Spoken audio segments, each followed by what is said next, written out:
Muy buenos días, señores y señoritas estudiantes. Bueno, deseo que este nuevo año que estamos empezando, ¿verdad? Ya hoy día tenemos 6, que os traiga pues mucha salud, que en este momento es lo que nosotros necesitamos, ¿sí? Y ya, bueno, y el resto de cosas ya viene por añadidura. Si nosotros tenemos salud, quiere decir que ya los otros objetivos, las otras metas, ¿verdad? Ya las podemos cumplir, que eso es lo importante.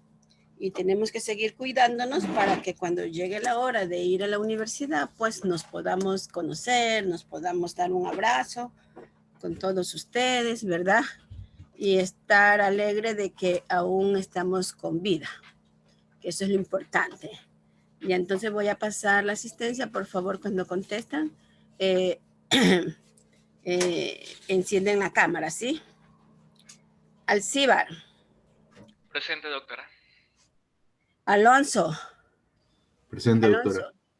Presente. Álvarez. Presente. Anchundia. Basurto. Presente. Bravo. Bravo Aguilar. Cantos. Presente. ¿Dónde estás? Ya. Cantos, ¿dónde está? Ya te vi. Presente aquí. Cedeño Farías. Presente. Cedeño Medranda. Presente. Cedeño Vera. Gema.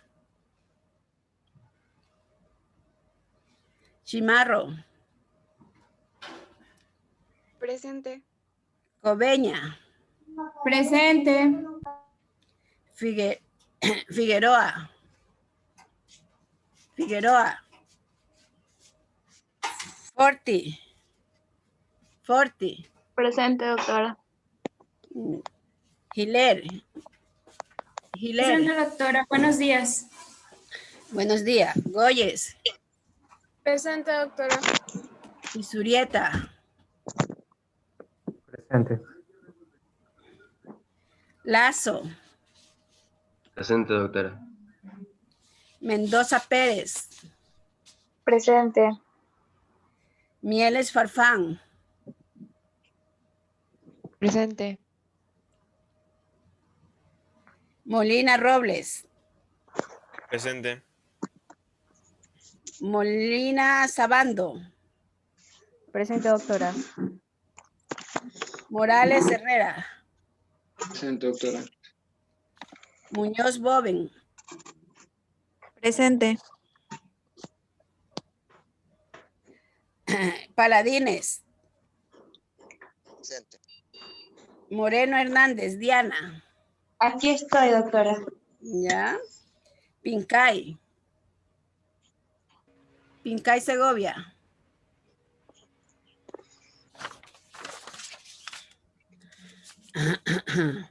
Ramos. Presente, doctora. San Martín. Presente, doctora. Presente. Ya, Soledispa. Soledispa. Presente.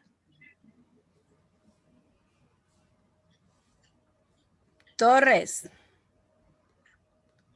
Torres Zambrano. Presente, doctora. Vargas. Vargas. Presente, doctora. Ya.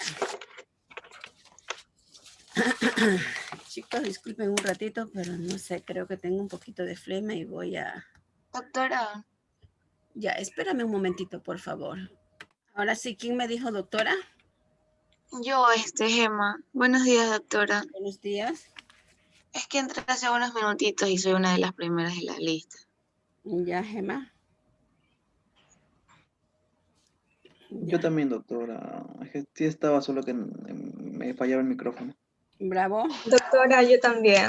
A ver, despacito, despacito. A ver, ¿quién yo también? Anchundia Valencia. Ya. No sé, por la noche tuve malestar. Espero que nomás sea la gripe.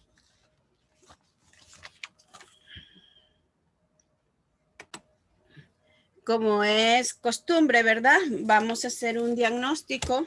Cabe señalar que hoy es el último día, ¿verdad? Para que los compañeros que no tienen actuación, pues lógicamente pueden responder las preguntas. A ver, veamos quién falta por aquí, por aquí. Aquí tengo a alguien. Gema. Vera Cedeño Gema. Dígame, doctora. A ver, Gema, ¿qué me podrías decir en general, verdad, del material que enviaron los chicos, que el tema hoy día es temperatura, ¿verdad? ¿Qué me podrías decir? Ya, bueno, pues ellos hablaron sobre la temperatura. Bueno, pues la temperatura se puede medir con un termómetro. También hablaron sobre la precipitación, la temperatura que se divide en relativa, y también lo que es la temperatura absoluta, que vendría a ser como bueno, pues la masa como total, La como el masa volumen como total. No, o sea, como la temperatura relativa como que vendría A ver, siendo... Gema, a ver, ¿qué es la temperatura? Eso es pregunta de razonamiento. ¿Qué es la temperatura?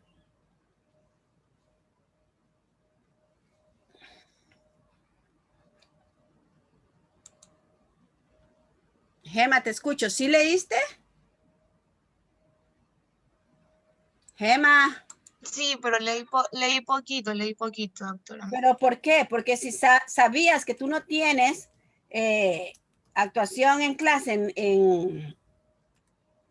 en preguntas y respuestas o en el diagnóstico que yo hago, usted tenía que haber leído. Y además que la conceptualización de temperatura, ustedes como médicos deberían de saberlo.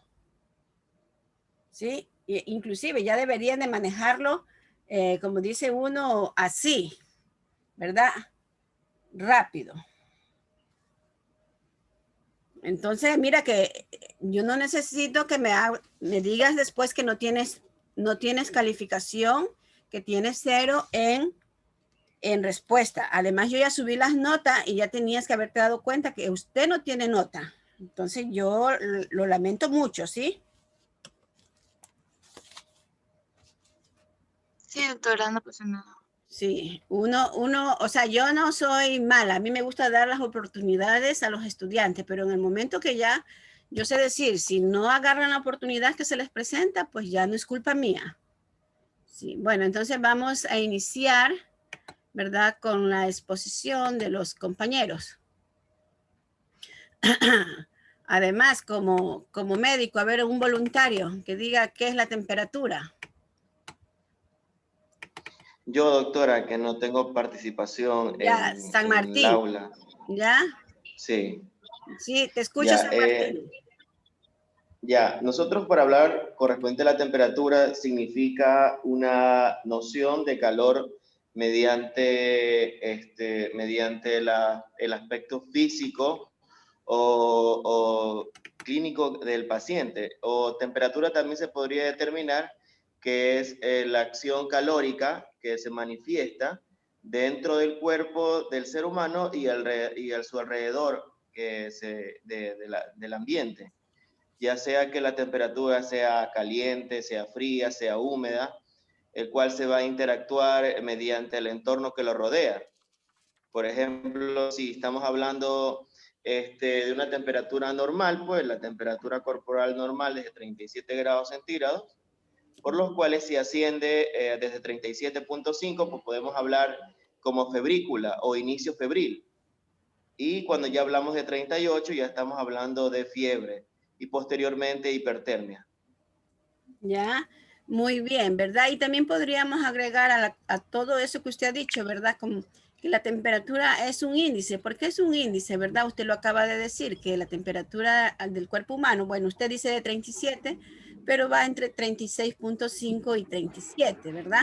Entonces, eso es un índice que nosotros tenemos que valorar. Entonces, la temperatura es eso. Y también podríamos decir que es el calor que nosotros sentimos, ¿verdad? Porque si suponte que tuviéramos una temperatura menos, por decir, 34, ya nosotros vamos a tener, ¿verdad? Una hipotermia. Entonces, ¿qué quiere decir? Así es. Que podríamos llegar hasta, si sigue bajando, hasta la muerte, ¿no? Que entonces Claro, lo ideal sería normalmente- siempre es estar en equilibrio, tener entre 36,5 y 37, porque también si esta se eleva, pues como usted dice, pues ya es, vamos a decir que hay fiebre, ¿verdad? Y también Claro. decimos nosotros que cuando aparece la fiebre, es que la fiebre es como que el cuerpo nos avisa y nos dice, ¿sabe qué? Indicios de una Tienes que infección. mirar porque pasa algo en tu cuerpo. ¿Sí? Así es. Muchas gracias, San Martín. Gracias, doctora, por dejarme participar. No, yo estoy abierta para que siempre yo pregunto voluntario, ¿verdad? Y también doy nombres y estamos.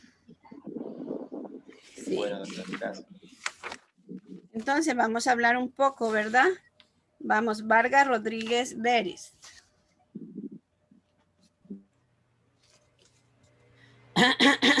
Beris, por favor, ¿puedes iniciar? Ya, doctora. Ya. Buenos días, compañero. Buenos días, doctora. Hoy hablaremos sobre varios temas. Empezaré con la temperatura del aire. Primero, la temperatura es una magnitud física que indica la energía interna de un cuerpo, de un objeto o del medio ambiente en general.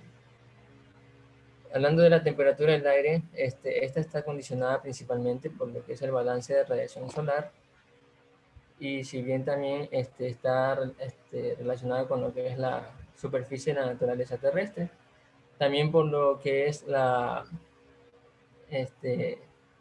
por la diferencia entre la tierra, agua, altitud y los vientos dominantes. La atmósfera tiene muy poca capacidad de absorber la radiación solar, siendo por medio de la superficie terrestre que recibe la mayor parte de la energía calórica. La superficie terrestre esta actúa como una vía de entrada de la energía que envía a las capas inferiores del suelo, por medio de lo que es la conducción, y hacia las capas de la atmósfera por medio de los procesos de conducción, radiación, advección, convección y turbulencia. La conducción aquí el aire posee una muy baja conductividad calórica, por lo que si fuera el único proceso de transporte de energía, las variaciones diarias de la temperatura se registrarían solo a unos pocos centímetros del suelo. La radiación, si bien la atmósfera no absorbe lo que es la radiación solar, sí lo hace con la radiación terrestre, debido a dos de sus componentes, como es el vapor del agua y el dióxido de carbono. La convección es el traslado de grandes masas de aire en sentido vertical. Consiste en el ascenso del aire que se ha calentado con el contacto del suelo, y esta transporta calor hacia las capas superiores de la atmósfera. La advención, que es el transporte de calor por masas de aire que se desplazan en sentido horizontal. Y la turbulencia, que es el movimiento irregular debido a los torbellinos de viento que suelen haber. Siguiente diapositiva, por favor. Ya, el aumento de la temperatura del aire responde a dos tipos de gradiente. El gradiente térmico y el bárico. El primero comprende lo que es la conducción y la radiación. Consiste en un transporte de calor de un nivel térmico mayor a otro menor, y aquí no se produce lo que es el desplazamiento de la materia. El segundo comprende lo que es la advención, convección y la turbulencia, y el calor se transporta dentro de una corriente de aire. El aire de estas capas desciende por ser frío, calentándose a su vez y teniendo que ascender. El calentamiento por lo que es el contacto con la superficie terrestre tiene lugar por lo que es la conducción. Y aquí se conduce toda molécula de calor, produciéndose una capa de pocos milímetros sobre el espesor de la capa del suelo, denominándose como capa límite. Por encima de esta ocurren ya lo que son los siguientes procesos, como es el proceso de convección, turbulencia, que actúan con mayor velocidad. En las variaciones diarias de la temperatura, aquí, como todos sabemos, durante el día la temperatura se eleva rápidamente y esta sigue subiendo hasta que el sol alcanza su punto máximo. Después, esta cae durante toda la noche y aquí es donde se registra el mínimo. La oscilación de la temperatura diaria, suponiendo que no haya ningún cambio ni otros efectos perturbadores, depende fundamentalmente del estado del cielo, que con el cielo cubierto por lo que son las nubes, la radiación emitida por el suelo y la atmósfera es absorbida y devuelta por gran parte de las nubes, disminuyendo el máximo y aumentando el mínimo de la temperatura. De la estabilidad de lo que es el aire, si existe una inversión, es decir, que el aire que se encuentra por una capa superior es más caliente que la que se encuentra por debajo de ella. Y aquí la temperatura se eleva rápidamente hasta romper esta inversión. De la naturaleza de la superficie, es sobre, por poner un ejemplo, sobre el mar, que aquí la oscilación diaria de la temperatura es menor que en la del suelo. ¿Y por qué piensa usted que cuando estamos cerca de la superficie del mar la temperatura es menor que la del suelo? Porque el mar, al ser un líquido, es más difícil, se tarda más en llegar a su punto de calentarse más rápido. Sí, y no nos olvidemos que también la brisa del mar, al momento de que, ¿verdad? Cuando son las corrientes oceánicas, hacen las olas, pues esas olas vienen con aire, ¿verdad? Entonces, eso es lo que también hace enfriar y por eso muchas veces las zonas o las viviendas que están cerca del mar, pues son un poco menos calientes, ¿no? Podríamos decir un poco cálida para los que no vivimos a orilla del mar. Entonces, a mayor altura, pues vamos a sentir mayor calor. Siguiente diapositiva. Ya. ¿Cómo se mide la temperatura del aire? La temperatura del aire se mide con el termómetro de mercurio. Este se instala de tal forma que se adopta a la temperatura del aire, por lo que es necesario protegerlo de lo que es la radiación, tanto solar como la radiación terrestre, o sea, la que es reflejada por el suelo. La precipitación de se mide se mide con el pluviómetro, y esta tiene una superficie de 200 centímetros cuadrados y está situado a 1,5 metros sobre el suelo, en un lugar donde esté despejado de obstáculos. Y el sistema tradicional de unidades se mide por lo que es la temperatura, se mide en Kelvin. Siguiente diapositiva. Beris, ¿te puedo pedir un favor? Sí. Que trates de subir un poquito el volumen de la voz, ¿no? Ya, doctora. Ya, por ejemplo, Beri nos dice que para tomar la temperatura, ¿verdad?, del suelo, nosotros tenemos que usar 1 metro, 1,5 metros, ¿verdad?, para poner el termómetro y tomar la temperatura. Cuando en nuestro cuerpo, el termómetro, ¿verdad?, tiene que estar tocando nuestra piel, nuestro cuerpo, ¿no?, para poder diferenciar la temperatura. Cabe señalar que las temperaturas, ¿verdad?, se dan en grado Kelvin, ¿verdad?, pero que ahí hay que hacer una reducción para transformarlos en grados centígrados. Cabe señalar que hay unos termómetros, ¿verdad?, que son caseros, que uno los puede tener y allí tú puedes ver la temperatura en grado Kelvin, pero también está en grados centígrados, ¿no? Les comento, bueno, yo no soy una quinceañera, pues yo tengo ya cambios hormonales y yo siempre estoy, ay, que me muero de calor. Entonces, ¿qué ha hecho mi esposo? Me ha comprado un reloj de temperatura, ¿no? Y me dice, pero mira que la temperatura está así. Le digo, sí, pero yo me muero de calor, ¿qué quiere que haga, no? Entonces, eso, ¿no? Y por eso nosotros tenemos eso, porque él dice que me quiere trabajar la psicología diciendo que la temperatura está normal, que yo no tengo por qué tener calor, ¿no?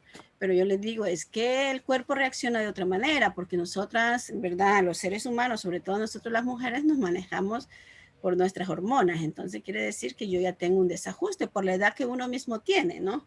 Y eso debemos de ser realistas todos, no decir, ah, no, yo soy todavía joven, mis hormonas están bien, ¿ya?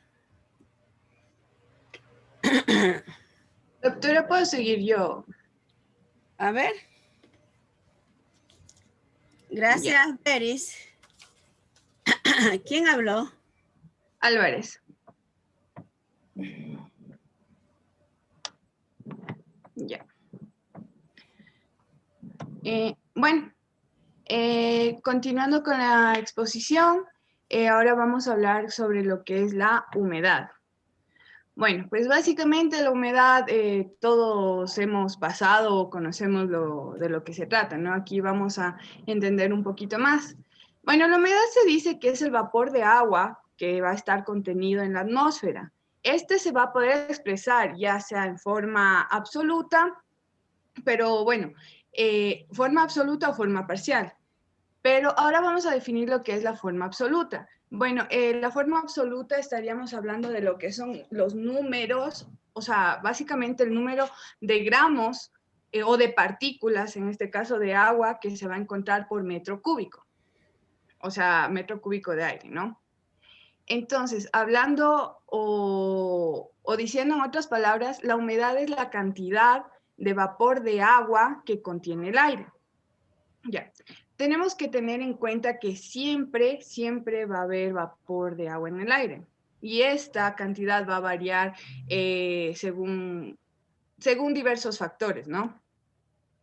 Como, por ejemplo, la humedad va a variar si decimos si recién llovió, o también si es que va a estar cerca del mar, o también si es que hay vegetación o no, como es en el caso del oriente ecuatoriano. Ahí es un clima cálido, húmedo. ¿Por qué? Porque hay una gran extensión de vegetación, ¿no? Entonces, por ende, va a haber gran cantidad de humedad.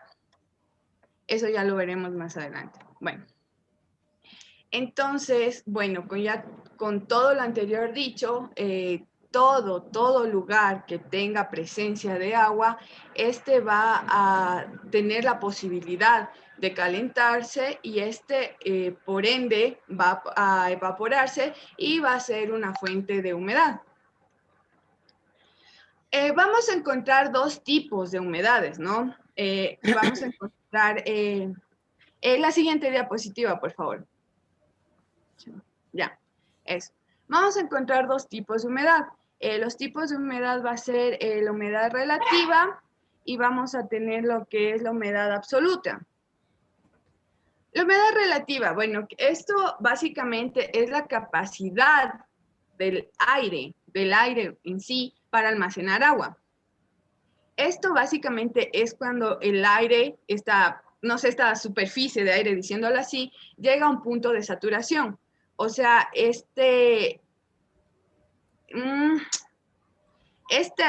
¿cómo explicarlo? Este límite o esta superficie de aire tiene que tener una temperatura como una alta temperatura para llegar a condensar o para poderse almacenar toda esta humedad. ¿Cómo se produce? Pues esto, básicamente, el cálculo se define que va a ser el cociente entre la cantidad de vapor presente en la atmósfera y esto va a ser multiplicado o dividido para la máxima cantidad que podría contener. Entonces, este resultado se va a expresar como porcentaje.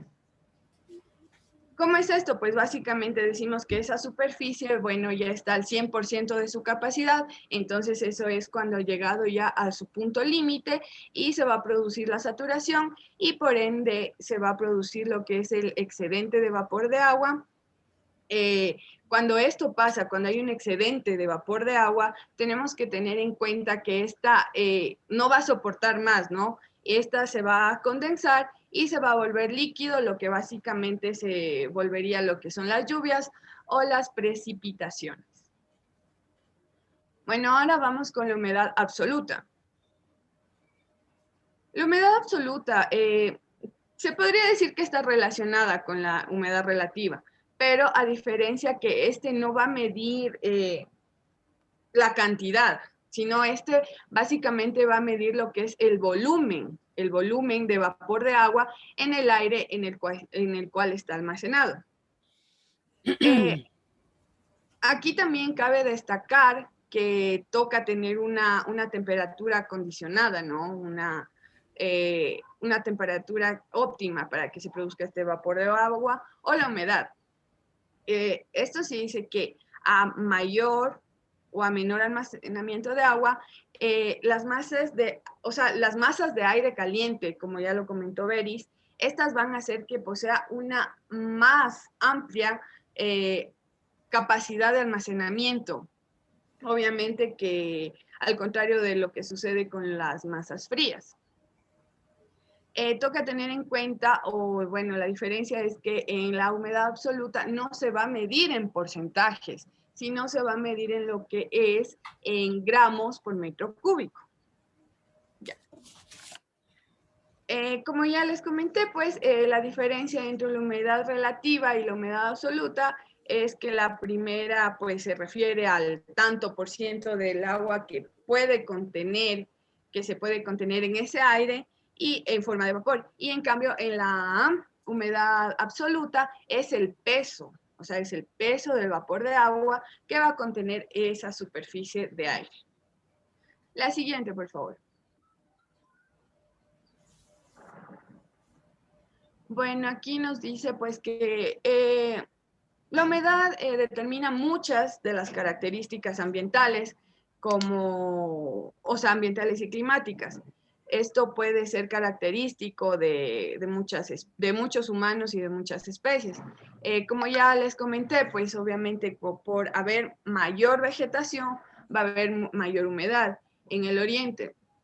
En el oriente, mi papi vive en el oriente y cuando voy allá es un calor cálido, pero es un cálido húmedo, o sea, se siente la humedad en el aire.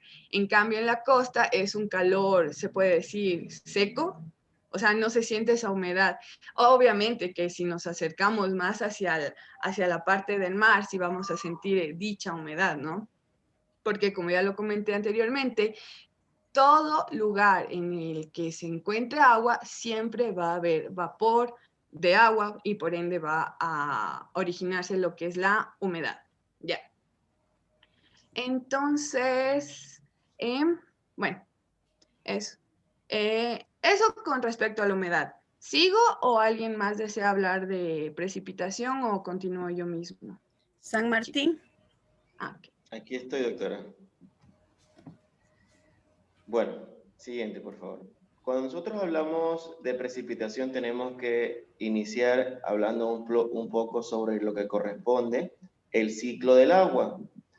En general, cuando hablamos del ciclo del agua, es cuando el agua caliente del océano se evapora y produce un tipo de corrientes que el aire lleva el vapor a las capas superiores de la atmósfera, donde la menor temperatura causa que el vapor de agua se condense y se formen las nubes. Y esta, a su vez, nosotros vamos a iniciar con lo que corresponde la precipitación. Cuando hablamos de precipitación, es en cualquier producto de condensación del vapor del agua atmosférica que se deposita en la superficie de la Tierra y ocurre cuando la atmósfera, que es una gran solución gaseosa, se satura de vapor de agua y el agua se condensa y cae en solución, que esto es decir, la precipitación, ¿no? Como nos dice en la imagen, nos dice que es la precipitación, se conoce como la caída de agua de las nubes en su forma líquida y sólida, que es una parte muy importante del ciclo hidrológico. ¿Para qué? Para que se inicie lo necesario que llegue al punto de saturación en la atmósfera. Siguiente. Ya, en conclusión, con tus propias palabras, ¿qué es la precipitación? Bueno, pues la precipitación es más que todo cuando el agua se condensa, se evapora y forma las nubes, las cuales esta va a producir que se transforme en la lluvia, y si estamos en una temperatura un poco más baja, pues esta se puede condensar más, se puede solidificar y puede formar la conocida nieve, los granizos de hielo y sucesivamente, dependiendo el ámbito de humedad que se manifieste en el ambiente que se encuentra esta precipitación. Así es, ¿verdad? Para que se produzca la precipitación, ya nos dijo la compañera Magali, ¿verdad? Que lógicamente, pues tenemos que hablar un poco sobre el ciclo del agua, ¿no? Y que el ciclo del agua, pues lógicamente tiene sus estados sólidos, líquidos y gaseosos, ¿ya? Por ejemplo, un ejemplo casero que hay, que nosotros ponemos a hervir una olla con agua y la tapamos, ¿verdad? Cuando ya esta temperatura ha entrado a 100 grados centígrados, que es ebullición, nosotros podríamos alzar la tapa, ¿verdad? Y nosotros vemos que sobre la tapa hay gotillas de agua, pero si a medida que ya eso se va, como dice, enfriando del calor que está, pues esas gotillas nuevamente pueden volver a caer a la olla si la tenemos en la misma dirección como agua normal, ¿sí? Y bueno, la imagen aquí también pues nos habla, ¿no? Que esta precipitación puede caer, ¿verdad? En forma de lluvia, ¿verdad? En forma de nieve, en forma de granizo, dependiendo de la temperatura y todo esto pues va a la tierra, ¿no? Así es. Bueno, cuando nosotros hablamos sobre los tipos de precipitación, estamos hablando en primer lugar las fases que se podríamos encontrar el agua. Como tenemos la fase gaseosa, la fase líquida o la fase sólida, ¿no? Entonces, cuando nosotros hablamos sobre tipos de precipitación, vamos a hablar en lo que tenemos en la imagen, que corresponde a la lluvia, a la llovizna, a la nieve, nieve granizada, hielo granulado y granizo, ¿no? La lluvia es como anteriormente lo habíamos comentado, que es la precipitación de las partículas de agua líquida, que esta se va a manifestar mediante el ciclo de humedad que se define en el entorno donde se está iniciando la precipitación. La llovizna, pues la precipitación bastante uniforme, o sea, ya las gotas son más grandes, de mayor diámetro y de mayor continuidad, ¿no? Esto a su vez, nosotros en nuestro país, pues nosotros lo conocemos de la misma manera. Cuando ya estas temperaturas comienzan a bajar, pues esta temperatura, más que todo, por ejemplo, en el Cotopaxi, en Pichincha, pues ya en las altas montañas, pues ya nosotros vamos a encontrar la nieve, que es la precipitación granulada del hielo, que ya puede ser de color blanco o opaco, que puede ser de forma esférica o también a veces cónicas, ¿no? Y a su vez el hielo granulado o granizo es la precipitación de gránulos de hielo que transporta, que puede ser de forma esférica, irregular, cuyo diámetro es inferior a 5 milímetros, ¿no? El granizo a su vez son trozos o son glóbulos o son globos endurecidos, ¿no? Tipo rocoso, que está en un diámetro de 5 a 50 milímetros, que a su vez esto cuando se precipita en mayor ámbito, esto puede agravar el ambiente donde se encuentra este tipo de precipitación. Por ejemplo, si comienza a caer granizo de gran tamaño, puede dañar techos de casa, puede dañar vehículos, puede herir a las personas o animales que se encuentren en ese entorno. Entonces, eso correspondiente a esta precipitación. Siguiente, por favor. Entonces, como estábamos hablando hace un momento, pues cuando definimos la precipitación del ciclo de agua, pues ya vamos a lo que habíamos comentado, que comienza mediante la condensación del agua, que está mediante el proceso climático que se presenta en el entorno. Esta puede presentarse como los diferentes estados que habíamos hablado, que podría ser sólido, líquido o gaseoso. Puede ser esta llovizna o puede ser una llovizna muy fuerte, la cual depende del ciclo de humedad o del lugar donde se encuentre este tipo de precipitación. Como por ejemplo en el oriente es un lugar donde la humedad es permanente y las lloviznas o lloviznas, no recuerdo el nombre que le decimos acá cuando el garúo es continuo, es todos los días, porque la humedad es muy alta. Siguiente. Entonces, como estábamos hablando, tenemos los tipos de precipitación, como tenemos el vapor del agua, las gotas de las nubes o lluvia, o los cristales de hielo. Siguiente. Siguiente. Ya. Vamos a hablar ahora sobre la formación de precipitación. ¿Qué significa esto? Que las precipitaciones se producen por gravedad, cuando el tamaño de la gotita de agua que compone la nube aumenta su peso y es mayor a la fuerza del aire ascendente, ¿no? Esto hará que por motivo de la gravedad, pues esta gotita de agua comenzará a caer. Siguiente. Chicos, auxílienme, no sé, la pantalla se me puso media rara, solamente veo las láminas, pero no me da accesibilidad a cambiar. ¿Qué hago? Ahí sí cambió, doctor. La siguiente. Ya. Y aprieta la tecla escanear. No los veo a ustedes. A ver, por acá encontré un cuadrito, vamos a ver. Pero este cuadro me sale medio fenómeno. No me gusta así. Bueno, algo es algo. Ya. Ya. Bueno, mediante la precipitación o el proceso de medida, pues utilizamos en primer lugar el pluviómetro, el cual nos va a permitir la medida de diferentes aspectos, como que es el instrumento de lectura directa, que se destina a medir la cantidad de precipitación que cae a la superficie del entorno, ¿no? Esto puede ser en una selva, o puede ser en la costa, o puede ser en la sierra. Y esto nos va a permitir definir en qué tipo de precipitación se encuentra este tipo de llovizna, ¿no? Lo cual nos indica que se va a presentar mapas mediante líneas, mediante tintas isométricas y de tonos azules, lo cual nos va a permitir determinar mediante estos colores la inmensidad o la deficiencia de la precipitación en nuestro entorno. Siguiente. ¿No? Entonces vamos a hablar ahora sobre algo que es la lluvia orográfica. ¿Qué es la lluvia orográfica? Es lo que nos va a definir que las masas de aire húmeda se encuentran con una cordillera viéndose la obligación de elevarse.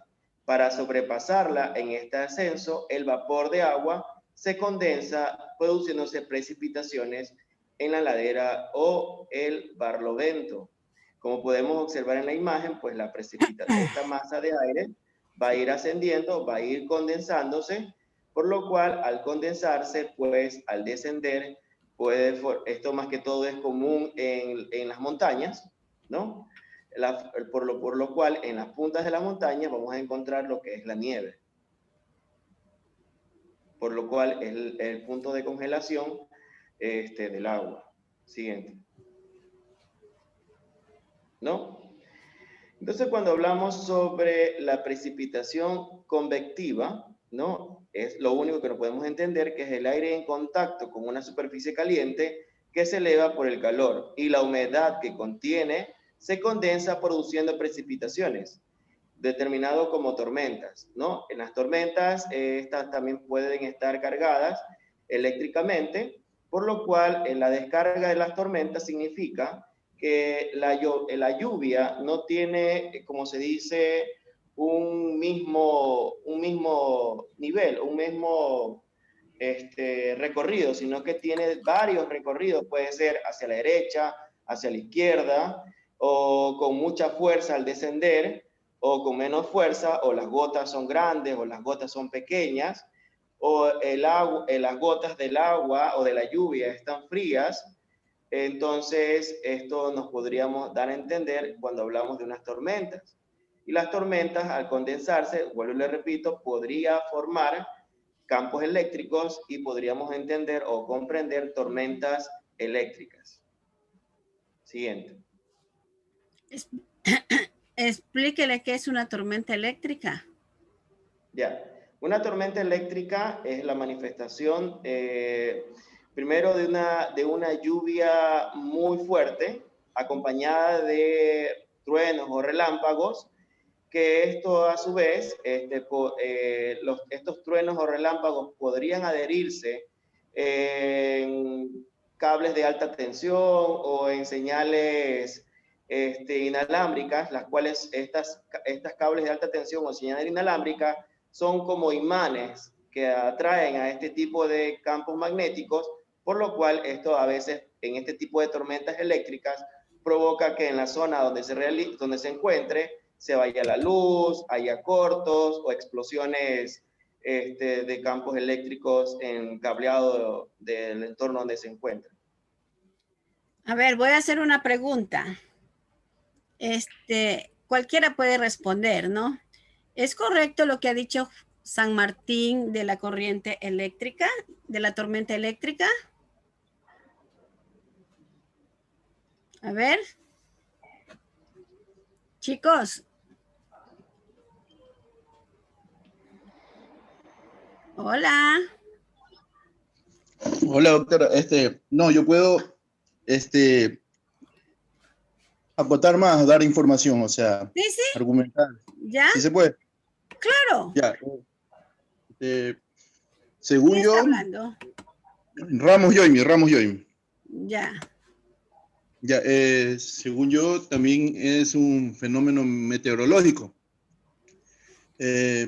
Siempre se va a caracterizar por lo que es la presencia, pues no, de rayos y efectos sonoros en la atmósfera terrestre. O también lo conocemos como trueno. ¿Ya? ¿Y por qué se produce esta tormenta? Por el contacto de una masa de aire caliente y aire húmedo, y que se eleva hasta encontrarse con el aire frío. Eso es por eso que se producen las tormentas eléctricas. Sí, ¿verdad? Y este aire forma... Sí. Ya, y este aire forma unas nubes llamadas, ¿cómo eran que se llamaban? Cumulonimbos, algo así, que son las que provocan las tormentas eléctricas. Nada más, doctora, eso quería contar. Sí, ¿verdad? San Martín, cuando hablamos de la tormenta eléctrica, ¿verdad? No estamos hablando de la tormenta de la electricidad que nosotros tenemos, ¿no? Sino más bien de un fenómeno meteorológico, ¿no? No es que unos, bueno, sí somos curiosos, pero por ejemplo, alguna vez pasó un rayo y yo estaba mirando el espacio y el rayo se ve como que si fuera en forma de culebra, ¿no? Yo no les digo que ustedes se pongan a ver porque también se pueden perjudicar lo que es la visión. Pero sin embargo, ¿verdad? Pero sin embargo, a veces sin querer uno está mirando el espacio y sucede un relámpago. Cuando, yo sé decir, cuando nos toma el espacio esa fotografía, y si va a haber una tormenta eléctrica, vamos a ver, ¿verdad? Unas ondas, y que esas ondas son los rayos, ¿no? Y también quiere decir que se caracterizan, o sea, no en todos los lugares te puede caer el rayo, ¿no? Sino como que hay algo que atrae más el rayo y ahí se efectúa. Por ejemplo, en Venezuela, ¿no? Decían las comunidades de allá que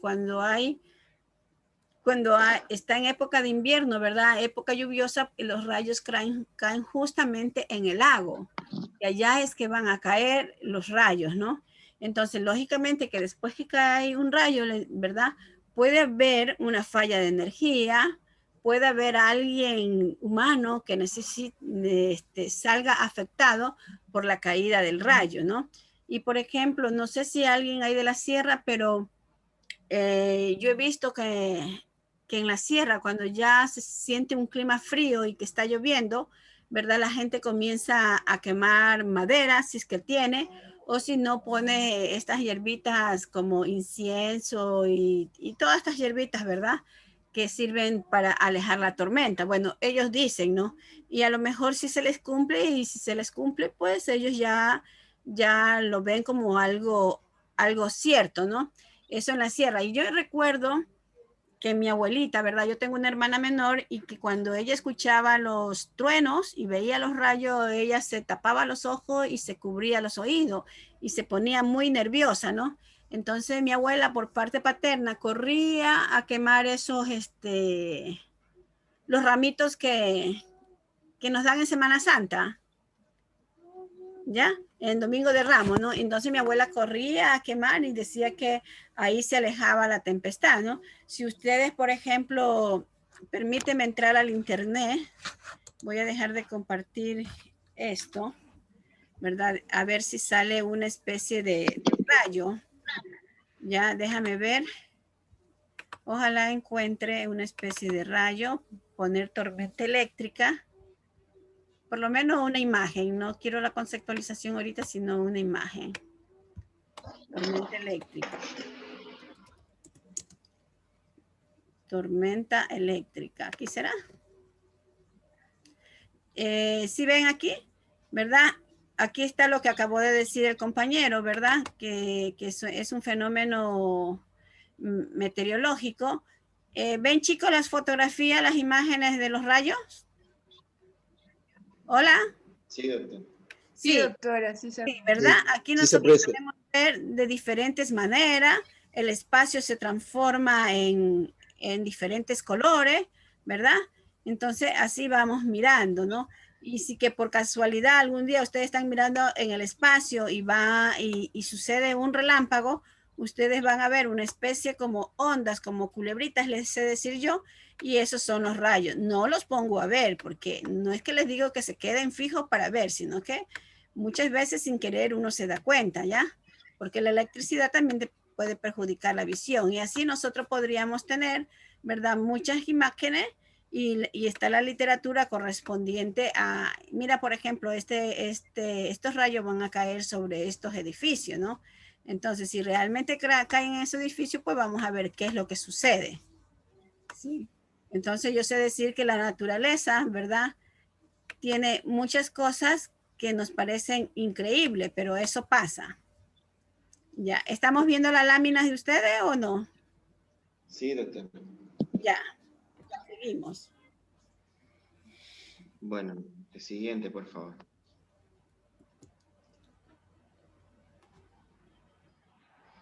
Bueno, entonces, para definir también tenemos lo que es las precipitaciones frontales o las precipitaciones frías, que es el aire cálido que asciende, se condensa, provocando que este ambiente, su temperatura descienda, como por ejemplo en la sierra, que nos dice aquí que es una masa de aire frío que avanza sobre una masa de aire cálido.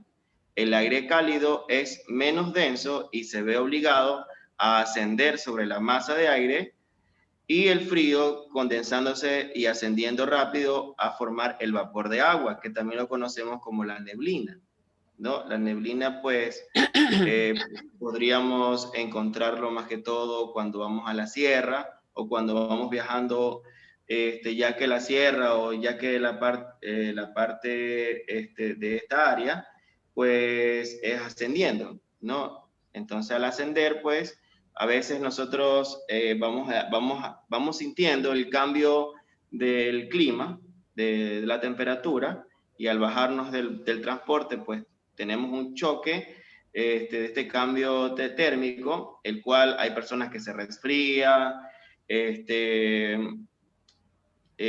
comienzan a estornudar, les da proceso de alergias, pero es algo que hasta que llegue el proceso de adaptación, ¿no? Entonces, siguiente.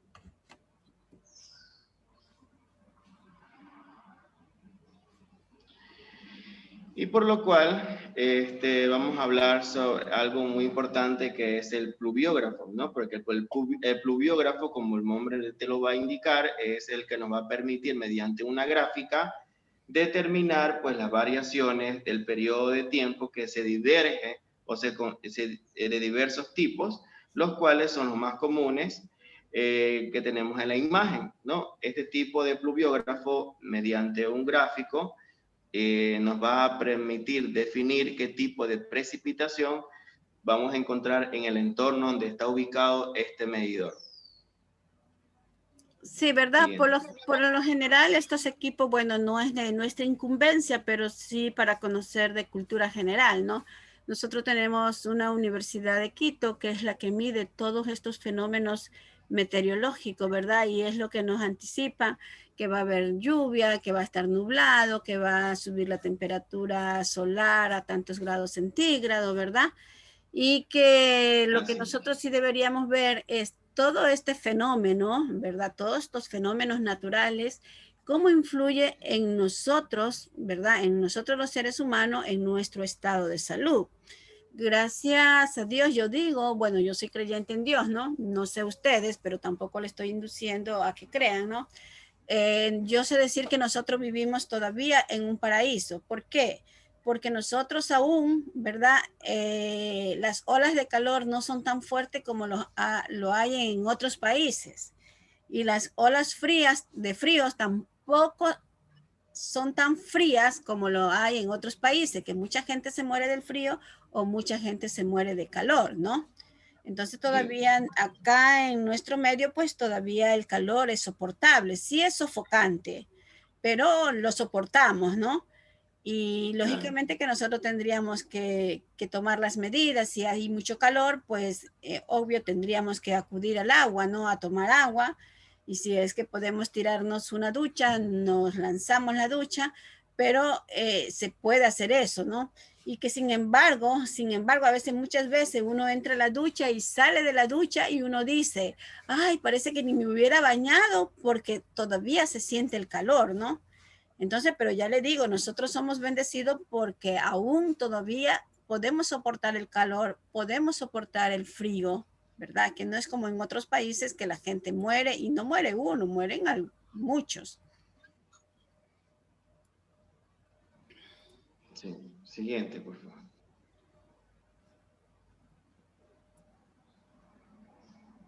Ya. Bueno, ya hablé. Este diapositiva ya.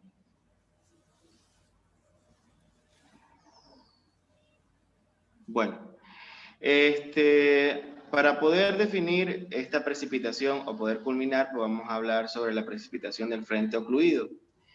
Esto solamente es que la frente de frío ha alcanzado un frente cálido, quedando en una superficie dos masas de aire, ya sea frío o cálido, que nos va a definir distintas características, ya sea por su altura o de masa o de aire cálido.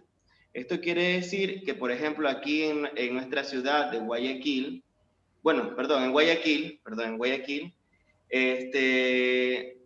cuando es invierno, pues hay áreas que la lluvia es muy fuerte y al seguir en el camino ya no hay lluvia, está completamente seco, ¿no?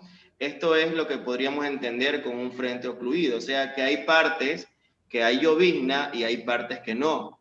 Esto es muy común en Guayaquil. Usted va en la carretera de Guayaquil en pleno invierno, está garoando, y usted presiente que va a ser una fuerte lluvia y unos kilómetros más adelante ya está completamente seco, ¿no? Esto es lo que podríamos estar entendiendo en lo que corresponde una lluvia frontal o de un frente ocluido. Siguiente.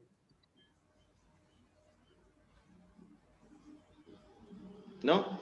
Entonces, lo que estábamos hablando en su momento, pues cuáles son los instrumentos que vamos a necesitar, ya lo habíamos hablado, que es el pluviómetro y el pluviógrafo y el pluviómetro, que esos son dos instrumentos que nos va a permitir medir las precipitaciones de nuestro entorno o nuestro ambiente, ¿no? Esto nos va a definir, que nos va a medir la cantidad de precipitaciones que cae a la superficie, ¿sí? Esta medida puede ser producida mediante milímetros o mediante reglas graduadas. Algo que quería acotar también a este tema correspondiente a lo que era el termómetro, me quería acotar también que el termómetro de mercurio, ¿por qué utilizamos el mercurio? Porque el mercurio es el único metal líquido altamente sensible a temperaturas, por lo cual es el más utilizado para poder medir temperaturas exactas. Siguiente. Gracias. Gracias. Doctora, ¿puedo continuar yo? Bueno, ¿quién dijo yo? Génesis Molina. Génesis, ya no te veo, pero te escucho. Ya. Bueno, ahora yo les voy a hablar sobre la luz. Antes primero les voy a dar un pequeño concepto de lo que es la luz. Bueno, la luz es una radiación electromagnética que se transmite en forma de ondas cuyo reflejo ilumina la superficie, permitiéndonos ver todo a nuestro alrededor de todos los colores, ¿no? Durante el día. Puede cambiar la diapositiva, por favor.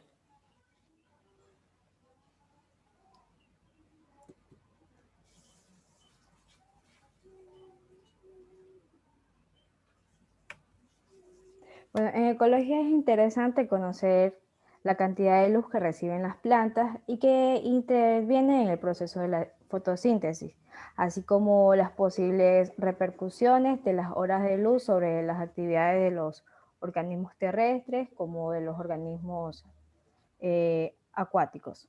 Espérate, Génesis. Ya, creo que tú no estás mirando la pantalla. Yo incluí esta lámina, pero esta lámina está muy fácil de explicar, ¿verdad? ¿Qué es lo que tenemos primeramente como qué es la luz? Tenemos que es un factor abiótico, ¿verdad? Ya sabemos que nuestro ecosistema está conformado por factores bióticos y por factores abióticos. Los factores bióticos son los que tienen vida y los abióticos son los que no tienen vida, ¿no? Y entre los factores abióticos tenemos la luz, que es esencial del ecosistema, que constituye el suministro principal de energía para todos los organismos, ¿verdad? Imagínate que en nuestro Ecuador no hubiera luz, ¿verdad? Todos íbamos a estar como con frío, porque si no hay sol, no tenemos ese calor que nos emite la luz solar, pues obviamente que nosotros no, como que nuestro equilibrio, ¿verdad? Se va a descontrolar un poco. Y ustedes saben, cuando los días están fríos, cuando los días no tienen los rayos solares, cuando no sentimos calorcito, ¿verdad? Estamos un poco como desganados y también podríamos estar un poco como tranquilos porque no estamos sofocados, ¿no? Entonces, ¿qué también nos dice? Que la luz es una forma de radiación electromagnética, ¿verdad? Y su velocidad tiene una propagación de 300.000 kilómetros por segundo. También tenemos que en la ecología, ¿verdad? Interviene en el proceso de la fotosíntesis. Ya en los grupos anteriores, ¿verdad? Ya hemos hablado sobre el proceso de la fotosíntesis. Entonces, el sol es la fuente de luz y calor más importante, o sea, de forma natural, ¿verdad? Para nosotros los seres humanos. Cabe señalar que a medida que va avanzando la ciencia, ¿verdad? Nosotros no tuviéramos necesidad de la energía eléctrica porque hay unos paneles, ¿verdad? Que absorben la luz del sol y que posiblemente esa luz del sol nos va a dar en los paneles que no necesitamos, ¿verdad? Nosotros prender la luz eléctrica, sino que ya tenemos como la acumulación de la energía del sol. Yo no sé si ustedes podrán o habrán observado muchas veces en los jardines por las noches se ve una lucecita, ¿verdad?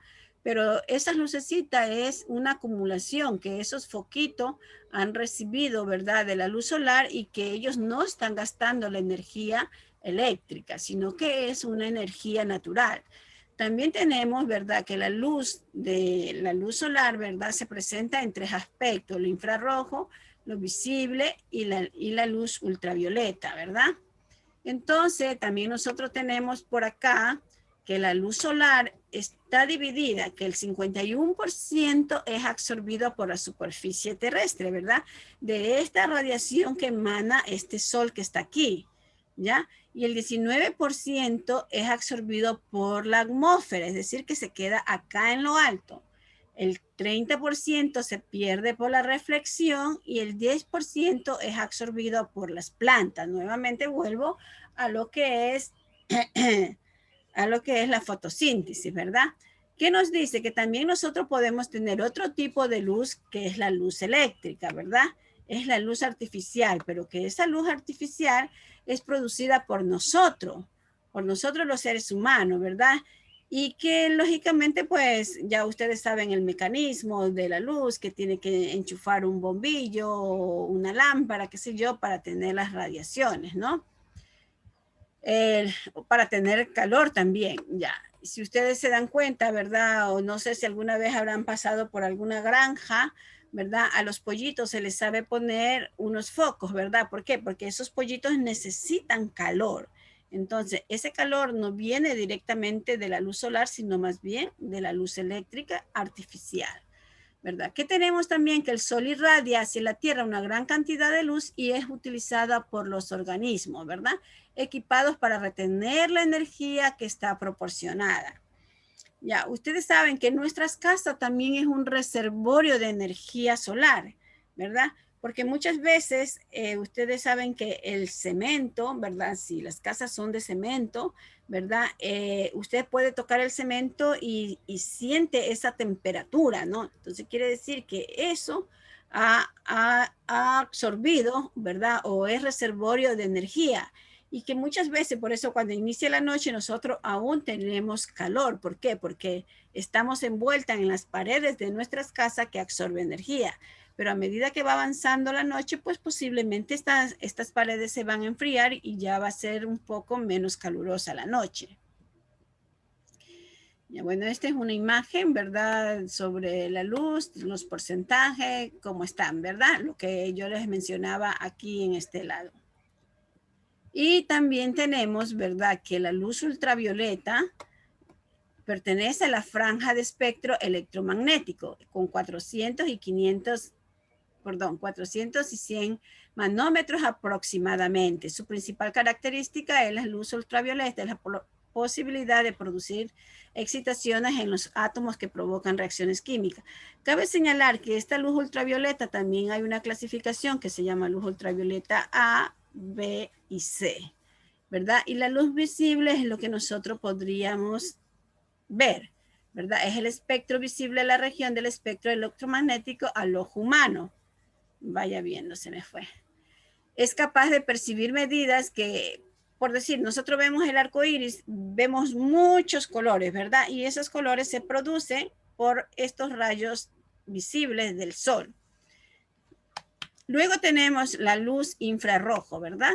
Es el calor que a medida que un cuerpo, ¿verdad? Un cuerpo se acerca, a ver, un ejemplo casero. Un cuerpo se acerca, imaginémonos que en vez de tener una cocina a gas, tenemos una cocina de leña, ¿verdad? Entonces, si tú te acercas un poco más al fuego, ¿verdad? Tú vas a sentir un poco más de calor, ¿no? Entonces, a esto se refiere, ¿no?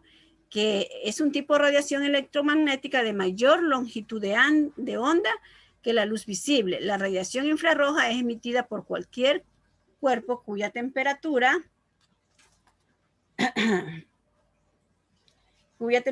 sea mayor de 0 grados Kelvin, ya. Cabe señalar que también la luz solar, ¿verdad? Imaginémonos que nos fuimos a la playa hoy día y que a las 12 del día hay un tremendo sol y nosotros decimos, ay, bueno, qué bonito, nos vamos a broncear, ¿verdad? Pero realmente se está destruyendo nuestra piel, ¿verdad? Porque los rayos que caen a esa hora, pues son destructores para nosotros los humanos. Entonces, lógicamente que ya pasamos, imaginémonos que solo pasamos una hora, de 12 a 1, ya nosotros llegamos a la casa, ya no nos podemos acostar porque nos duele, ¿verdad? Nos fastidia la cara de igual manera. Entonces, eso nosotros tenemos que tener esas consideraciones. Ya, pero sin embargo, ¿verdad? No quiere decir que también no tenga beneficio para la salud, ¿verdad? Ustedes saben que a través de los rayos solares, pues se sintetiza lo que es la vitamina D, ¿no? Entonces también cabe señalar que estos beneficios de la luz son utilizados también en propiedades terapéuticas, ¿verdad? Pero sin embargo, el exceso nos puede dar enfermedades dermatológicas por su efecto inflamatorio. También es promotor de la epitelización y la circulación sanguínea. Si nosotros, ¿verdad? Nuestra piel se puede manchar, ¿verdad? Coge otra coloración. Supongamos los que son súper blancos, yo soy negra, ¿no?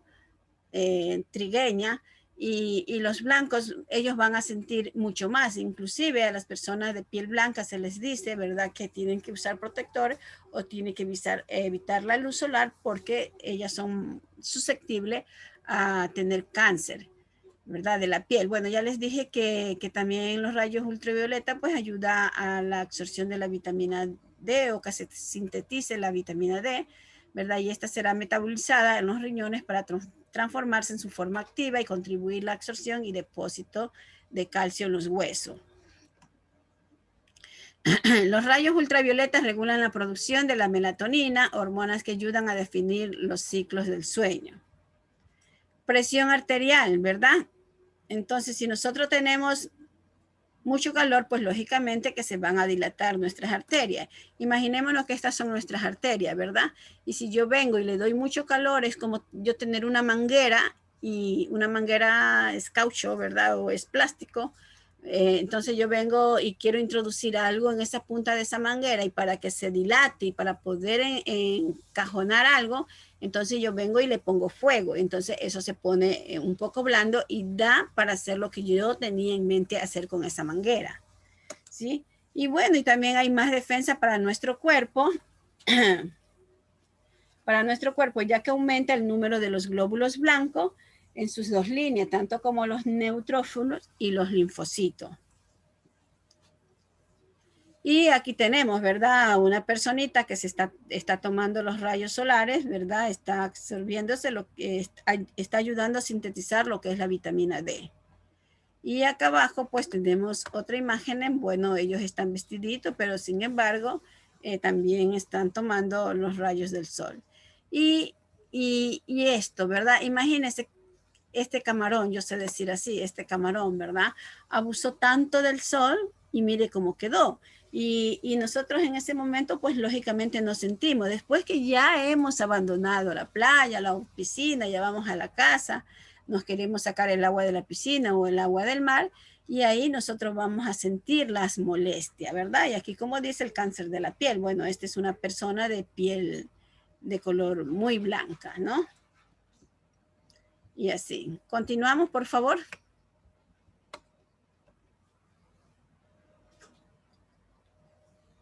Hola. Ya, doctora. Bueno, continuando sobre la luz solar, cómo afecta en... Por favor, ¿puedes subir la voz? ¿Me escucha? Uh-huh. Ya decía que continuando con la luz solar, cómo afecta cómo interviene en las plantas. Bueno, ahora les voy a hablar sobre el color verdoso, que se debe reflejar en la luz.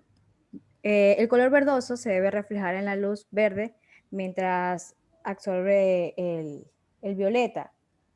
Por otro lado, la cantidad de luz que llega al suelo va a depender del número de la posición de las hojas y de la vegetación que posee.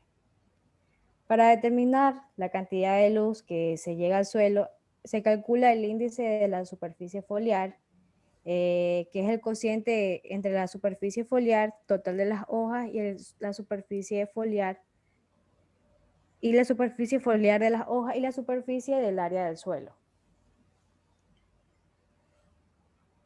Bueno, cambiar la diapositiva. Cabe señalar aquí, ¿verdad?, que cuando hablamos del color verde de las hojas, estamos hablando de la clorofila.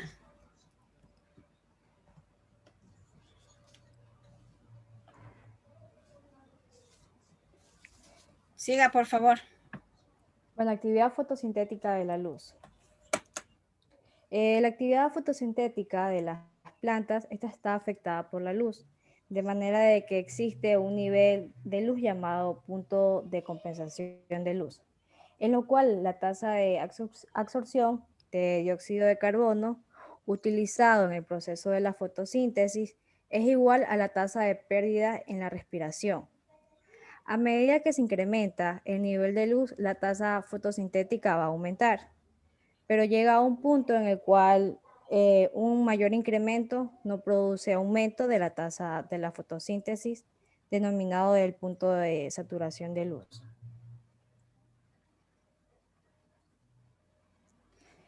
Sigo, doctora.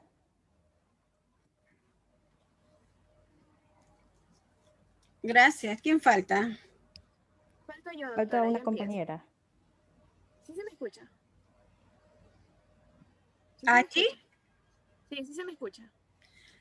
No sé, pero yo estoy escuchando muy bajito, por favor. Dame un segundo. Ahí tengo el micrófono al máximo. Bueno, eso es todo. Ya, entonces Ya, empezaría. sigamos, por favor. Bueno, ya. Yo voy a hablar sobre los efectos del cambio climático sobre los organismos. Ya, empecemos porque las anomalías en las condiciones atmosféricas serán producidas por los cambios climáticos, los cuales han causado varias variaciones en las diferentes especies, las cuales tendrán que adaptarse para sobrevivir ante estos cambios. Bueno, estos cambios climáticos han causado que diversos organismos se beneficien mejorando su desarrollo y aumentando su especie, mientras que asimismo otros organismos se han perjudicado a tal escala que actualmente se encuentran o en peligro de extinción o ya extintos. Bueno, este panorama arroja al ser humano como el principal agente causal del cambio climático. Bueno, el Centro de Investigación, por ejemplo, el Centro de Investigación Atmosférica de los Estados Unidos ha declarado, creo que hace como unos 5 años, que si no se detienen las emisiones de gases de invernadero que se están produciendo en la actualidad, la temperatura mundial va a tener un aumento de unos aproximados 10 grados a finales del siglo. Bueno, en estos últimos años se han producido también una serie de cambios globales que afectan a todo el planeta. Y no solamente a los organismos, sino al ecosistema como tal. Bueno, en el siglo XX, varios datos constataron que la temperatura de la Tierra se había incrementado en un 0,6% en las zonas del Ártico. Y también en las zonas del Ártico también se ha dado... la temperatura de la Tierra aumentó en un 0,6%, pero en el Ártico se dio otra cosa, y es que la temperatura disminuyó en un 15%. Y bueno, con respecto al nivel del mar, en el último siglo ha aumentado de 1 a 2 milímetros anualmente. O sea, anualmente aumenta de 1 a 2 milímetros. Bueno, estos cambios también se van a ver reflejados en ciertas regiones con respecto a los niveles de precipitación y la intensidad de los diversos fenómenos, como ya dijeron mis compañeros. Entre los fenómenos que han tenido un gran aumento ha sido el fenómeno del Niño, bueno, el cual es causado por el calentamiento y el enfriamiento cíclico de la superficie del Océano Pacífico y Oriental. Bueno, estos cambios a su vez van a seguir incrementando a causa de las diversas actividades humanas, como ya dije antes, o sea, el humano es el principal agente causal. Entre ellas, las actividades más notorias son, que incrementan esto, son la combustión de los combustibles fósiles, la deforestación de los bosques, los cuales van a aumentar el índice del CO2 en la atmósfera, lo cual causa, como ya dije, el aumento de la temperatura terrestre. Bueno, estos diversos cambios con respecto también a los factores han hecho que se creen modelos matemáticos que ayuden a predecir cómo va a ir aumentando la temperatura en los años posteriores. Y como ya dije, si no se da un cambio brusco, se van a seguir no solo aumentando la temperatura, sino que la emisión de los gases de invernadero van a ser cada vez mayores. Bueno, como ya dije, estos cambios afectan a los seres vivos, ya que la temperatura va a afectar a la actividad de los organismos, modificando así los ciclos vitales que estos tienen. Ya que, por ejemplo, la mayoría de animales son seres cíclicos que se guían por el invierno, la primavera, para definir ciertas actividades, lo cual ya mismo hablaré. Bueno, en el caso de los ecosistemas mediterráneos, diversos estudios han demostrado que los árboles, por ejemplo, han cambiado la temporada de aparición de hojas, ya que ahora lo hacen como, por ejemplo, unas 2 semanas de anticipación de lo que pasaba hace muchos siglos anteriores. Bueno, también en conjunto, los cambios climáticos han cambiado lo que es la floración y la fructificación de plantas, ya que ahora tienen tiempos más cortos de floración y fructificación y se dan en periodos anormales. Bueno, ahora hablando de los animales, estos también van a sufrir las afectaciones cíclicas, como ya lo había dicho anteriormente, ya que muchas de estas especies por ejemplo, las aves van a sufrir cambios en las conductas migratorias, causando que muchas especies de aves que migran tarden hasta 15 días en llegar a su destino por las diferentes condiciones climáticas a las cuales van a estar sujetas en todos los viajes. Bueno,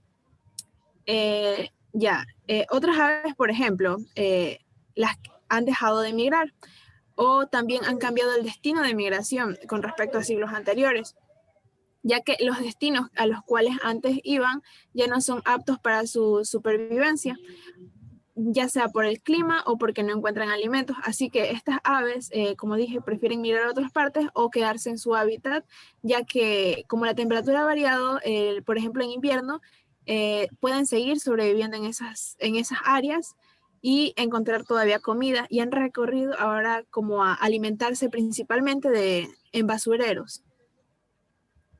Ya. También no solamente afecta a la vida migratoria, sino al estilo de vida reproductiva. No, todavía no le cambio, por favor. Bueno, con la conducta de vida reproductiva, ya que muchas aves van a poner huevos de forma adelantada a siglos anteriores.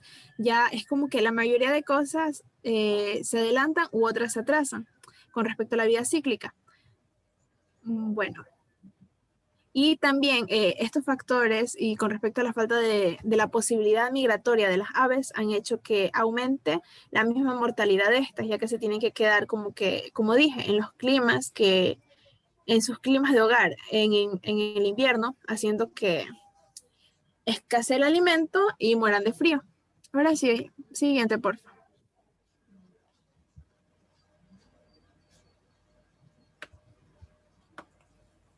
Bueno, ahora a continuación voy a detallar algunas de las consecuencias más preocupantes del cambio climático sobre los organismos. El primero del cual voy a hablar es del efecto de la evolución. Bueno, en la naturaleza siempre se ha dado este efecto, que es el fenómeno adaptativo, que como ya lo había dicho, los diferentes organismos tienen el deber de adaptarse fisiológicamente por medio de mutaciones genéticas o que su especie perezca. Bueno, aunque una excelente adaptación de las especies puede causar una sobrepoblación de la misma especie, causando que se reduzcan los recursos alimenticios, por lo que va a causar como factor final que empiece a aumentar el índice de mortalidad y que la especie migre a otros lugares por falta de alimentos. Bueno, después de esto voy a hablar ahora de los efectos sobre el ritmo de la naturaleza. Bueno, como ya había dicho anteriormente, la naturaleza va a estar controlada por ciclos, por los ritmos que son dictaminados por fenómenos, como son la rotación de la Tierra, las mareas, la luminosidad, entre otros. Bueno, estos ritmos o estos ciclos van a cambiar debido a las afectaciones radicales en lo que es el medio ambiente. Un ejemplo podría ser los comportamientos de los animales en las estaciones. Por ejemplo, en la hibernación se da lo que es el cambio de pelaje, por ejemplo, las caídas de las hojas en otoño, los periodos de reproducción, gestación y parto. Todos estos van a ir encadenados a las diferentes temporadas.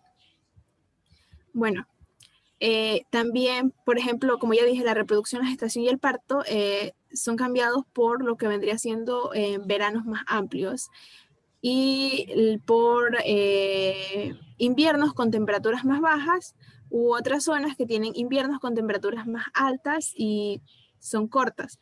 Y estos inviernos con las temperaturas más altas y también más cortas van a causar lo que es el deshielo de los glaciares milenarios, lo cual es uno de los factores por lo cual el nivel del mar anualmente está aumentando.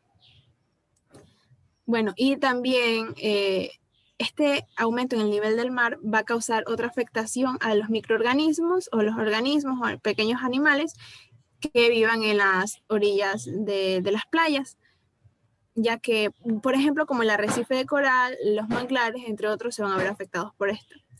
Bueno, ahora vamos con otro factor, que es el cambio en la distribución, composición, interacción entre las especies. Bueno, recordemos que la interacción de las especies va a estar determinada por lo que son diversos factores, como son la temperatura, la lluvia, las barreras geográficas y otro sinnúmero de factores ecológicos. Bueno, por ejemplo, el incremento de la temperatura es el principal responsable de la expansión de varias especies de insectos hacia otras altitudes y hacia los polos, lo cual ha causado por lo cual se causa lo que es un mayor desarrollo y mayores tasas de alimentación para estos. Bueno, para poner un ejemplo de cómo migran estas especies de insectos, puedo poner un caso que ha pasado en Costa Rica, en el cual el mosquito tigre, el cual es en el país el principal causante portador del dengue, ya ha logrado ampliar su hábitat por los cambios de temperatura, ya que hace siglos solo se encontraba en lo que eran las zonas cálidas y húmedas a un nivel de menos de 1000 metros de altura. Pero en la actualidad, por los cambios climáticos que se han ido dando, se han encontrado estos mosquitos en la meseta central de Costa Rica e incluso se pueden encontrar en lo que son las regiones montañosas y boscosas de la misma. Bueno, ahora por último hablaré de los incendios forestales. Bueno, el cambio climático va a ser un responsable frecuentemente porque también está el factor humano, pero también el cambio climático va a ser uno de los principales responsables de los incendios forestales. Y el cambio climático va a determinar la frecuencia y la severidad de estos incendios. Y bueno, estos incendios van a causar efectos en la fauna local, los cuales rara vez van a ser leves, pero en la mayoría de ocasiones van a ser muy severos, ya que en estos bosques, como hay un gran número de biodiversidad, existen diversas especies que se mueven muy lentamente y ellos son los que corren mayor riesgos a quedar atrapados en las llamas o el humo.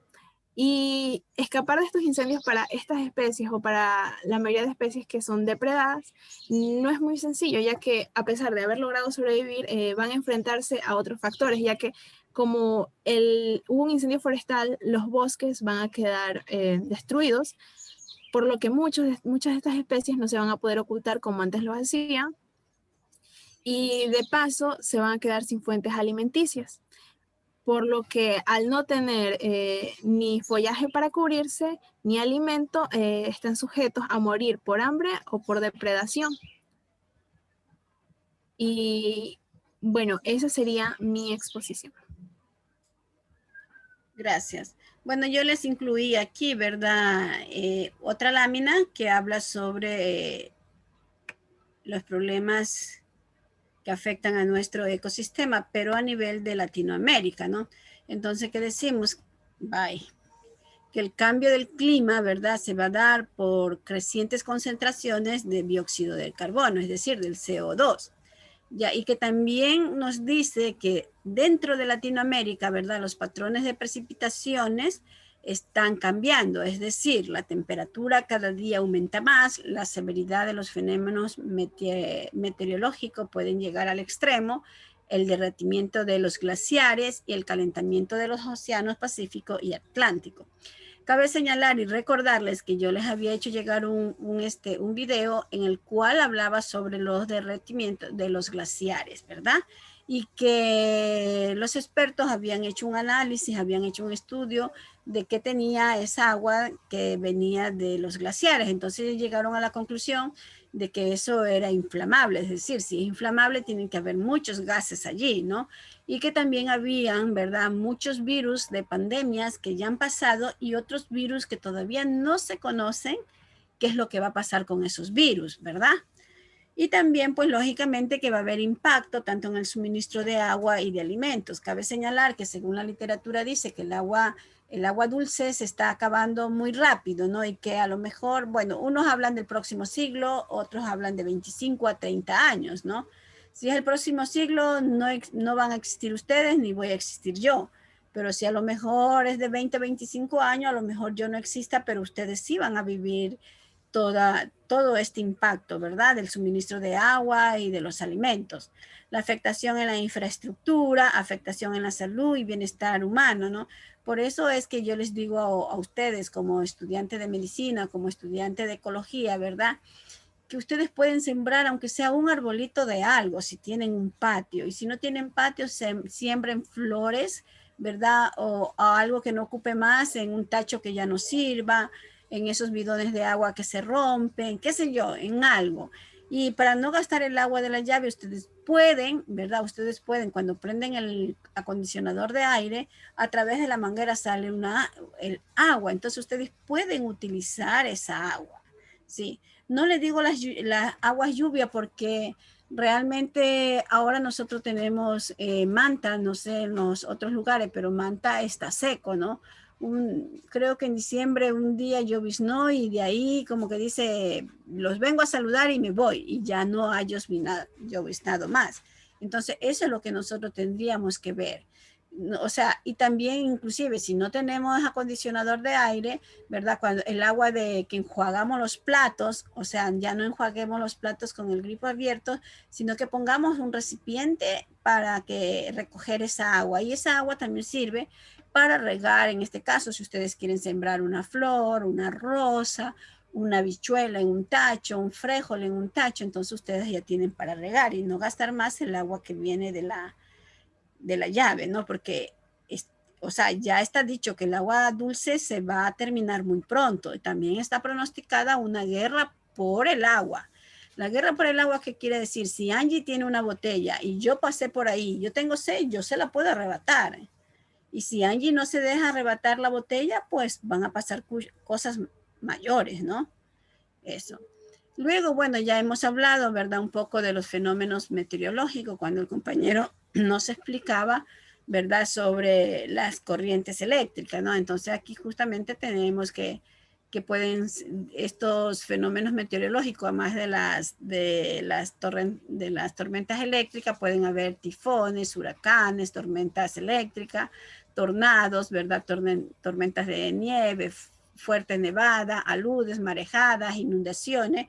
Y aquí en Manta hace mucho tiempo, tal vez como unos 10 años, entre 10 y 12 años hubo una tormenta tropical, ¿verdad? Que fue un viento y que muchas veces se llevó los techos de las casas, esos techos que son de zinc, se los llevó, ¿ya? Y entonces, pues todo esto, ¿verdad? Todos estos fenómenos meteorológicos hace que la gente cambie de lugar, va a provocar muerte, va a haber pérdidas económicas, ¿verdad? Y que las tormentas tropicales originadas tanto en el Atlántico como en el Pacífico, pues han devastado áreas muy grandes, sobre todo en México, en Centroamérica y el Caribe. Y la sequía, ¿verdad? La sequía también ya la compañera nos habló sobre los incendios forestales, ¿ya? ¿Qué pasa? Nosotros venimos y cogemos, imaginémonos que esta es una botella con agua, ¿verdad? Y cogemos y botamos la botella, no nos consumimos todo el líquido y botamos la botella con agua a la tierra, al espacio, ¿verdad?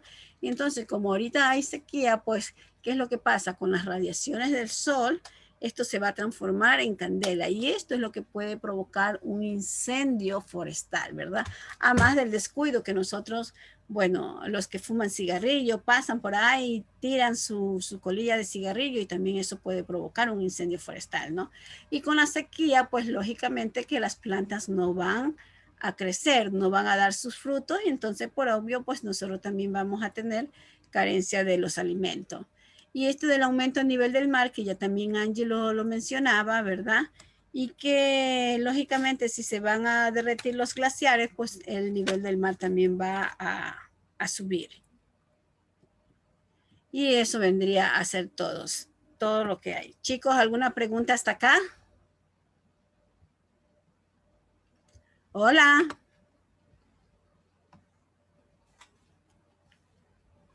Hey. Sí, doctora. Si hay alguna pregunta. Aquí estamos, doctor. ¿Perdón?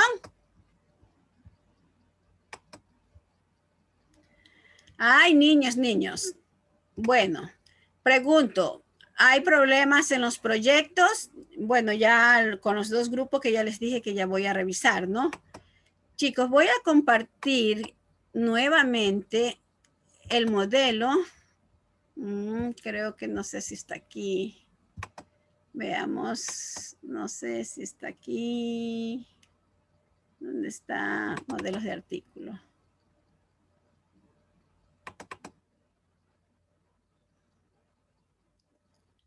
A ver, niños. Esto, después que ya nosotros hemos hecho el proyecto, que estamos trabajando en la propuesta, acuérdense que la propuesta es un video. Le comentaba a alguien, no sé, que yo les quería enviar una propuesta que habían realizado los compañeros, ¿verdad? El año pasado para que vea cómo se hacen, pero lamentablemente yo ahorita no estoy trabajando con mi máquina, estoy trabajando con otra máquina porque mi máquina se me dañó el disco duro y se quemó el ventilador de la máquina. Entonces, mientras no se consiga el repuesto del ventilador, el técnico no puede encender la máquina porque nuevamente se va a quemar el disco. Entonces yo estoy trabajando en otra máquina y ojalá pueda recuperar todos los archivos que yo tenía allí, ¿ya? Entonces, ¿verdad? Nosotros tenemos que el review tiene que decir, por ejemplo, bueno, esto es el nombre de la revista, ¿verdad? Que en este caso sería la revista de medicina. Ya, aquí tenemos, ¿verdad? Que dice artículo de revisión, quiere decir que es un review, que es un artículo revisado de muchas literaturas. Aquí está el tema en español y aquí está el tema en inglés. Ya, cabe señalar que aquí van los nombres, ¿verdad? En este caso debe de ir mi nombre como tutora de ustedes y van los nombres de ustedes, de todo el equipo. Entonces ponen, por ejemplo, el 1, supongamos que yo esté en el 1, ponen doctora Isabel Zamora, docente de la Facultad de Ciencias Médicas. Y en cambio ustedes, supongamos que están todos los nombres de ustedes ponen, por decir, ponen el número 2, a cada uno lleva el número 2 y dicen estudiantes de cuarto semestre, ¿ya? Y lógicamente que también hay que poner el correo, en este caso el correo tiene que ser del líder del proyecto, ya. Entonces nosotros hacemos aquí un resumen, pero escúcheme, el resumen que tenemos que hacer aquí no es un resumen de un proyecto, es el resumen de la investigación teórica que ustedes han hecho, o sea, de la revisión bibliográfica, ¿no? Ya, aquí no mencionamos países, no mencionamos nada, sino todo lo que nosotros hemos consultado en la revisión bibliográfica. Entonces aquí vamos a poner las palabras claves, ¿verdad? En el caso, supongamos que sean estado nutricional, entonces nosotros tenemos que poner una palabra clave, estado nutricional. Pueden poner 3, pero no más de 5 palabras claves. Y esas palabras clave van en español y también van en inglés. Ya, ese resumen que ustedes lo vieron en español, en inglés es un extra. También va en inglés y aquí están las palabras claves en inglés. Ya, lógicamente que ustedes van a poner la fecha de enviado. Cuando ya suban el libro, el review a la revista de la facultad, ustedes ponen enviado, ¿sí? Y ya después la revista cuando apruebe, pues ya le va a cambiar esa palabra enviado por recibido y le va a poner una palabra que diga aprobado. Ya, cuando nosotros hacemos la introducción, ¿verdad? Tampoco la introducción es del proyecto, la introducción es del documento del paper, ¿sí? Del documento del paper. Y luego, ¿verdad? Yo siempre les pido que miren qué página es esta, la página 4, la página 3. ¿Esta es la 3? Ya me perdí. A ver, veamos la página 3, ¿dónde está?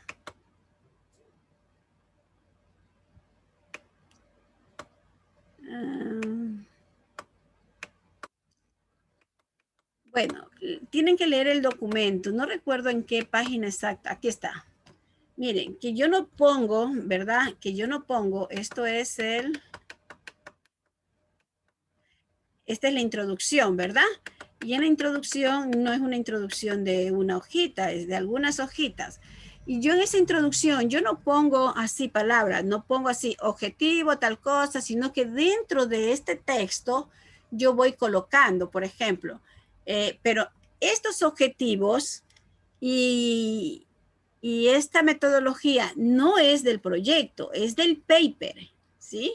Entonces dice, muy debatido es el contexto. Cuando digo debatido el contexto, estoy hablando de la literatura, ¿verdad? Tales cuestiones han motivado a realizar este artículo con el propósito, como es una revisión bibliográfica, de reflexionar y promover la educación en torno a un tema tan importante en la actualidad como son los riesgos de manipulación de alimentos funcionales, ¿verdad? Y las posibles soluciones en este campo. Ya, esas posibles soluciones en el campo que ustedes están trabajando, ¿verdad? Sería orientados a promover, en este caso, como es de alimentación, es de la cultura alimentaria y salud. En el caso de ustedes, tiene que ser relacionado al tema que están haciendo. Por ello, el objetivo es explicar, ¿ya? Ese objetivo tampoco es del paper. El objetivo es explicar cómo la incorrecta manipulación de los alimentos funcionales provoca riesgo para la salud que pueden prevenirse en educación para contribuir. O sea, es un objetivo del paper, como es una revisión bibliográfica. Yo estoy hablando que el tema es la manipulación de los alimentos funcionales, entonces yo tengo que decir que el objetivo es aplicar, ¿verdad?, cómo una incorrecta alimentación de estos alimentos funcionales pueden provocar daños en nuestra salud. Ya, en el paper también va un antecedente, pero no va como título. Dice que en el presente artículo se identifican los antecedentes para dimensionar la importancia de los alimentos funcionales, ¿verdad? Prevenir su manejo adecuado y evitar riesgo en la salud. O sea, toda esta partecita que le estoy leyendo es muy aparte al proyecto. Entonces, ¿cuál es la metodología? Aquí no dice como metodología, ahí dice que se hizo una revisión sustentada en la búsqueda de artículos, síntesis encontrados en tales partes, ¿verdad? Y se coleccionaron o se revisaron 16 artículos. Y que esto a través de la búsqueda automática en las bases de PubMed, Cielo, Google, etcétera, etcétera, o en cualquier biblioteca virtual, entonces ustedes ponen, ¿ya? En esto yo me quería detener porque muchas veces que hacen los estudiantes, simplemente vienen y copian lo mismo del proyecto. No, el proyecto es una cosa y el paper es otra cosa. ¿Ya? Luego tenemos, ¿verdad?, el desarrollo. El desarrollo no es otra cosa que el marco teórico. Por eso yo les decía a ustedes, si ustedes hacen un marco teórico a conciencia, ya ustedes tienen un 70% del paper, ¿verdad? ¿Por qué? Porque este artículo, antes de subirlo a la revista, ustedes tienen que mandarlo a ver el plagio que tengan. Entonces, si ya tienen más de 5% de plagio, quiere decir que este artículo no va, ¿sí? Entonces, esto es lo que tienen que ver, el desarrollo, que no es otra cosa que el marco teórico. Luego que nosotros hemos hecho el desarrollo, ¿verdad? También ustedes pueden poner las tablas, pero tienen que poner esa tabla de dónde viene, ¿ya? O sea, todo tiene que llevar su bibliografía. Y no nos olvidemos que la revista pide estilo Chicago. ¿Ya? Y todo esto que estoy pasando aquí, ¿verdad?, es el desarrollo. Sabe que en el desarrollo no van viñetas, no va 1, 2, 3, 4, nada de eso. Y las conclusiones que tenemos aquí es del paper. Las conclusiones no son del proyecto, las conclusiones son del paper. O sea, ¿qué ganó usted con revisar tanta bibliografía? Eso vendrían a ser las conclusiones, ¿verdad? Y aquí no hay recomendaciones, pero sí hay las referencias bibliográficas. Como mínimo, ustedes pueden hacer 12 hojas, ¿verdad? Y seguir los espacios. Tienen que entrar a la revista y ver la normativa de la revista. ¿Hay alguna pregunta hasta acá? Hola. Doctora, ¿cómo se llama la revista a la que se va a mandar este proyecto? Es la revista de la revista, es la revista de la facultad y yo les mandé el link ya. El link está en el chat, a ver, en el PowerPoint que yo les di la bienvenida, pero yo de igual ya lo voy a revisar y se los voy a enviar, en este caso al presidente de curso. ¿Sí? ¿Alguna otra inquietud? Hola. Disculpe, doctora, el paper, ¿cuándo sería de presentarlo? Disculpe. ¿Y cuáles serían los temas que tendríamos que realizar correspondiente al paper? Es que no le entendí muy bien. ¿Quién está hablando? San Martín. San Martín. San Martín, sí. Usted ya tiene el tema, porque el tema es del proyecto. Oh, ya, ok. Sí. Okay. El paper es del proyecto y saben que yo les dije que yo no tomo examen ya en el segundo parcial. Sí les tomo un aporte porque me obligan, porque tengo que tomarlo, pero en realidad yo no tomo examen. ¿Por qué? Porque el proyecto vale 25%. La propuesta que ustedes la hagan en PowerPoint vale 25% y el paper vale un 50%. Si ustedes no han subido el paper a la revista, no tienen cómo probarme que ustedes han subido el paper a la revista, entonces quiere decir que ustedes no van a tener la nota del examen. ¿Sí?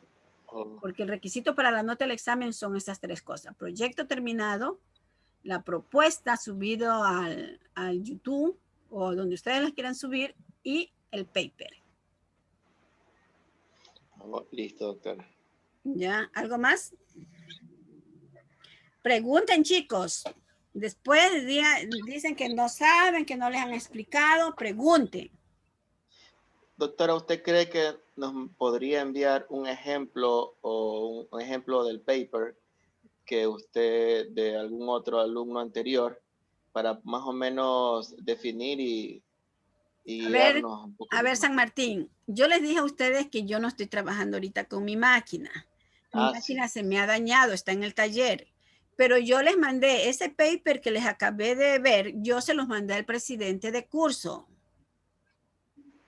Ya, y no ahorita, se los envié antes. Sí, yo ahorita no tengo mi máquina aquí, yo estoy trabajando en otra máquina. Oh, listo, doctora. Sí, porque inclusive yo quise ver si que tenía, porque yo tengo un disco duro extraíble, quise ver si yo había grabado esa información en el disco duro extraíble y no la he grabado en el disco duro extraíble, está dentro del disco duro de la máquina. ¿Sí? Oh, ya. Y es por eso que yo también estuve revisando, pero ahorita no recuerdo. No sé, creo que el curso de ustedes sí tengo todos los PowerPoint, pero hay de un curso que esos PowerPoint se quedaron grabados en la máquina y ahí sí no sé si es que puedan recuperar la información o no. Sí, ese es el problema. Si no, yo de 1000 amores yo ya se lo hubiera enviado. Yo trabajé hasta el último día jueves que tuvimos clase, hasta ahí trabajé. Yo ya el viernes yo ya no pude trabajar en esa máquina, entonces rápido lo llevé allá, pero ese es el diagnóstico que me han dado y no puedo. Ya consiguieron un disco duro, pero no pueden prender la máquina porque el ventilador está quemado. Porque si está quemado el ventilador y no está bueno, pues la máquina se puede quemar. ¿Ya? Claro. Entonces, en eso estamos. Bueno, gracias. Ya, ¿alguna inquietud más? Hola. ¿Estás seguro que no hay nada? Bueno, chicos, entonces